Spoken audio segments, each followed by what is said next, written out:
പ്രധാന വാർത്തകൾ. ആദ്യം പ്രധാന തലക്കെട്ടുകൾ. തീവ്രവാദ സംഘടനകളുമായി ബന്ധമെന്ന സംശയത്തെ തുടർന്ന് പശ്ചിമ ബംഗാളിൽ യുവാവ് അറസ്റ്റ്. തൃശൂർ കോൺഗ്രസിൽ വീണ്ടും രാജി. തൃശൂർ ഈസ്റ്റ് മണ്ഡലം പ്രസിഡന്റ് ജോർജ് ചാണ്ടി രാജിവെച്ചു. ശബരിമല സ്വർണ്ണക്കൊള്ള വിവാദത്തിനിടെ തിരുവിതാംകൂർ ദേവസ്വം ബോർഡിന്റെ പുതിയ ഭരണസമിതി ചുമതലയേറ്റു.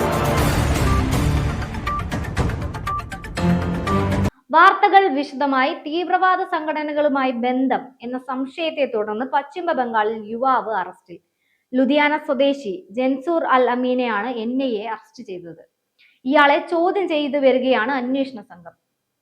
ദില്ലി ചെങ്കോട്ടയിൽ സ്ഫോടനമുണ്ടായതിന് പിന്നാലെ രാജ്യവ്യാപകമായി വലിയ അന്വേഷണമാണ് നടന്നു വരുന്നത്. സംശയാത്മകമായി എന്തെങ്കിലും ശ്രദ്ധയിൽപ്പെട്ടിട്ടുണ്ടെങ്കിൽ ഉടൻ തന്നെ പോലീസിനെ അറിയിക്കണം എന്ന പശ്ചാത്തലത്തിലാണ് ഇപ്പോൾ ഒരാളെ കൂടി അറസ്റ്റ് ചെയ്തിരിക്കുന്നത്. ഭീകരബന്ധമുണ്ടെന്ന സംശയത്തിലാണ് NIA ബംഗാളിൽ നിന്ന് ലുധിയാന സ്വദേശിയായ ജനിസൂർ അൽ അമീന്റെ അറസ്റ്റ് രേഖപ്പെടുത്തിയിരിക്കുന്നത്. നാട്ടുകാർ നൽകിയ വിവരത്തിന്റെ അടിസ്ഥാനത്തിലാണ് ഇപ്പോൾ അറസ്റ്റ് ഉണ്ടായത്.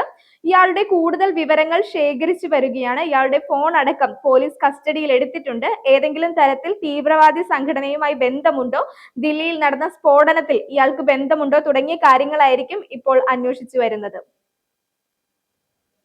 തൃശൂർ കോൺഗ്രസിൽ വീണ്ടും രാജി. തൃശൂർ ഈസ്റ്റ് മണ്ഡലം പ്രസിഡന്റ് ജോർജ് ചാണ്ടിയാണ് രാജിവെച്ചത്. കോൺഗ്രസിന്റെ മുൻ കൗൺസിലറാണ് ചാണ്ടി. മിഷൻ ക്വാർട്ടേഴ്സ് സ്വതന്ത്ര സ്ഥാനാർത്ഥിയായി മത്സരിക്കാനാണ് ചാണ്ടിയുടെ തീരുമാനം. കോൺഗ്രസ് മിഷൻ ക്വാർട്ടേഴ്സിലെ പ്രഖ്യാപിത സ്ഥാനാർത്ഥി ബൈജു വർഗീസ് പാർട്ടി വിരുദ്ധനായി പ്രവർത്തിച്ചുവെന്നും ജോർജ് ചാണ്ടി അറിയിച്ചു. സ്ഥാനാർത്ഥി പ്രഖ്യാപനം വന്നതിന് പിന്നാലെ കോൺഗ്രസിൽ പൊട്ടിത്തെറികൾ ഇപ്പോൾ ഉയരുന്ന ഒരു സാഹചര്യമാണുള്ളത്. തൃശൂർ ഈസ്റ്റ് മണ്ഡലം കമ്മിറ്റി പ്രസിഡന്റ് ആയിട്ടുള്ള ജോർജ് ചാണ്ടിയാണ് ഇപ്പോൾ പാർട്ടിയിൽ നിന്ന് രാജിവെച്ച കാര്യം അറിയുന്നത്. ഇന്നലെ വൈകുന്നേരം വരെ ജോർജിന്റെ പേരായിരുന്നു ഉയർന്നു നിന്നിരുന്നത്. എന്നാൽ ഇന്നലെ വൈകുന്നേരത്തോടെ ബിജു വർഗീസിനെയാണ് സ്ഥാനാർത്ഥിയായി പ്രഖ്യാപിച്ചത്. കഴിഞ്ഞ 2.5 വർഷമായി മണ്ഡലം പ്രസിഡന്റും കൗൺസിലറുമായിരുന്നു.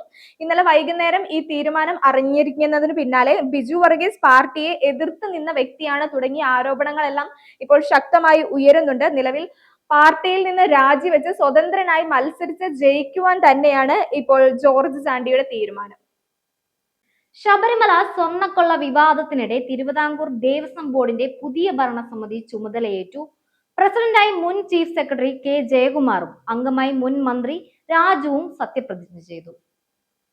G കരുണാകരൻ മകൻ 72 വയസ്സുള്ള K രാജു എന്ന ഞാൻ ക്ഷേത്ര ആരാധനയിലും ഈശ്വരനിലും വിശ്വസിക്കുന്നു എന്ന് സാക്ഷ്യപ്പെടുത്തിക്കൊണ്ട് തിരുവിതാംകൂർ ദേവസ്വം ബോർഡ് അംഗമായി ദൈവനാമത്തിൽ സത്യപ്രതിജ്ഞ ചെയ്ത് ഇന്നേ ദിവസം ചുമതലയേൽക്കുന്നു. സ്വർണ്ണപ്പാളിയുമായി ബന്ധപ്പെട്ട നിരവധി വിവാദങ്ങൾ നിലനിൽക്കുന്നുണ്ട്. അത്തരം സാഹചര്യത്തിലാണ് തിരുവിതാംകൂർ ദേവസ്വം ബോർഡിന്റെ പുതിയ ഭരണസമിതി ഇപ്പോൾ ചുമതലയേറ്റിട്ടുള്ളത്. നിലവിലുള്ള ബോർഡ് പ്രസിഡന്റ് BN പ്രശാന്ത് സ്ഥാനമൊഴിയുകയും പകരം K ജയകുമാർ പുതിയ ബോർഡ് പ്രസിഡന്റ് ചുമതല ഏൽക്കുകയും ചെയ്യും. ഒപ്പം തന്നെ CPI പ്രതിനിധി മുൻ മന്ത്രി K രാജു ഇന്ന് സത്യപ്രതിജ്ഞ ചെയ്ത് പുതിയ ബോർഡ് അംഗമായി ചുമതലയേൽക്കും. മന്ത്രിമാരായ V ശിവൻകുട്ടി, VN വാസവൻ തുടങ്ങിയ മന്ത്രിമാർ ഈ ചടങ്ങിൽ പങ്കെടുത്തു. നിലവിലുണ്ടായിരുന്ന ബോർഡിന് എക്സ്റ്റൻഷൻ കൊടുക്കാമെന്ന തീരുമാനം ആദ്യം ഉണ്ടായിരുന്നു. എന്നാൽ ഈ കൊള്ളക്കേസിൽ ഈ ബോർഡിനെ പ്രതിച്ഛായയുണ്ട് എന്ന സാഹചര്യത്തിലാണ് ഇപ്പോൾ പുതിയൊരു ബോർഡ് എന്ന തീരുമാനത്തിലേക്ക് എത്തിയത്. ബില്ലടയ്ക്കാത്തതിന് വീട്ടിലെ വൈദ്യുതി വിച്ഛേദിച്ചതിന്റെ പ്രതിഷേധത്തിൽ വിവിധ ട്രാൻസ്ഫോമറുകളുടെ ഫ്യൂസ് ഊരി യുവാവ്. കാസർഗോഡാണ് സംഭവമുണ്ടായത്. കാസർഗോഡ് സ്വദേശി മുഹമ്മദ് മുനവറിനെ അറസ്റ്റ് ചെയ്ത് പോലീസ്. 22,000 രൂപയുടെ ബില്ലാണ് ഈ കഴിഞ്ഞ ദിവസം ആ വീട്ടിൽ വന്നത്. ഇത് ഏത് രീതിയിലാണ് എന്ന് അന്വേഷിക്കാൻ വേണ്ടി KSEB ഉദ്യോഗസ്ഥരുടെ അടുത്ത് പോവുകയും ഇതിനെക്കുറിച്ച് വിശദാംശങ്ങൾ തേടുകയും ചെയ്തു. എന്നാൽ ഇത്രയും ഒരു ഹ്യൂജ് എമൗണ്ട് അടയ്ക്കാൻ സാധിക്കില്ല എന്ന കാര്യം അവരെ അറിയിക്കുകയും ചെയ്തു. എന്നാൽ KSEB ഉദ്യോഗസ്ഥർ കഴിഞ്ഞ ദിവസം ആ വീട്ടിൽ വന്ന് ഫ്യൂസ് ഊരുന്ന ഒരു സാഹചര്യമായിരുന്നു ഉണ്ടായത്. ഈ കഴിഞ്ഞ ദിവസം KSEB ഓഫീസിൽ പോയി 5:30-ക്ക് ശേഷം പണം അടച്ചോളാം എന്ന് പറഞ്ഞു. എന്നാൽ ഇത്തരത്തിൽ 5:30-ക്ക് ശേഷം പണം അടയ്ക്കാൻ സാധിക്കില്ല, 3:30-യോടെ പണം അടയ്ക്കണം എന്ന് അവർ ആവശ്യപ്പെട്ടു. ഈ സാഹചര്യത്തിൽ അവരുമായി വലിയ രീതിയിൽ തട്ടിക്കയറുന്ന ഒരു സാഹചര്യം ഉണ്ടായിരുന്നു. പിന്നീട് നെല്ലിക്കുന്ന് കാസർഗോഡ് സ്റ്റേഷനിലെ 24 ട്രാൻസ്ഫോമറിന്റെ ഫ്യൂസുകളാണ് അയാൾ ഊരിവെച്ചത്. ചിലത് നശിപ്പിക്കുകയും ചെയ്തു. പല പ്രദേശത്തു നിന്നും കറണ്ട് ഇല്ല എന്ന പേരിൽ KSEB അധികൃതരുമായി ബന്ധപ്പെട്ടു. ഇതിന്റെ അടിസ്ഥാനത്തിൽ നടത്തിയ പരിശോധനയിലാണ് ഈ മുഹമ്മദ് മുനവർ എന്ന യുവാവിന്റെ കയ്യിലേക്ക് കാര്യങ്ങൾ എത്തിയത്. പിന്നീട് പോലീസ് ഇയാളെ പിടികൂടുകയും ചെയ്തു. ഇപ്പോൾ നിലവിൽ സ്റ്റേഷൻ ജാമ്യത്തിൽ വിട്ടിരിക്കുകയാണ്.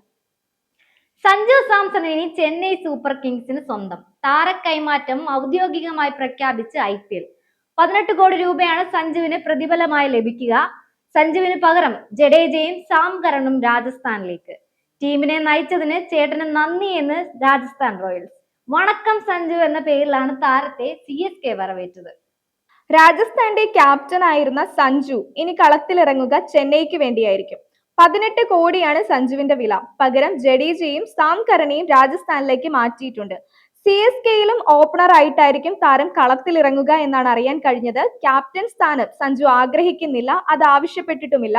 കാരണം CSK പോലൊരു ടീമിന്റെ പുറത്തു നിന്നുള്ള ഒരു കളിക്കാരനെ ആദ്യ സീസണിൽ തന്നെ ക്യാപ്റ്റൻ എന്നത് ഏറെ അസാധ്യമായ കാര്യമാണ്. മലയാളികൾക്ക് ഏറെ സന്തോഷമുണ്ടാക്കുന്നുണ്ട്.